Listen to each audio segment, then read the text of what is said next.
ఇలా నా మీద ఎథిక్స్ కమిటీ అనేది ఒకటి వేసినావు, ఓకే సంతోషం.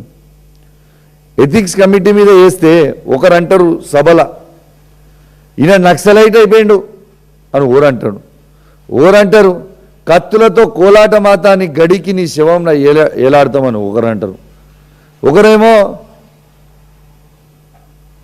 ఇక రకరకాలు, ఒకరేమో వెపెన్ అంటాడు, ఒకడు ఇట్ట పెట్టి షూట్ చేసిన అంటాడు, ఒకడు అట్ట పెట్టి షూట్ చేసిన అంటాడు. మరి అవన్నీ ఎథిక్స్ కమిటీకి రావా? ఇదా నేర్పేది? ఇవాళ ఎథిక్స్ కమిటీకి మీరు ఫామ్ చేశారు కదా, ఒక్కసారి మీకు వీడియో చూపిస్తా. ఇవాళ ముఖ్యమంత్రి రేవంత్ రెడ్డి గారు బడవే అంటాడు, మరి అది ఎథిక్స్ కమిటీకి రాదా? బడవే అంటే ఏంటిది? ఎంత పెద్ద మాట అది? అసెంబ్లీ సాక్షిగా బడవే అంటే ఎంత పెద్ద మాట?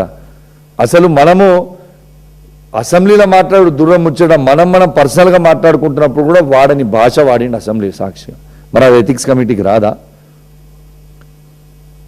దానం నాగేందర్ గారు నేను చెప్పడానికి కూడా సిగ్గుపడతా మాటలు మైక్లో, అట్లాంటి మాటలు అసెంబ్లీ సాక్షిగా తిట్టిండు, మరి అది ఎథిక్స్ కమిటీకి రాదా?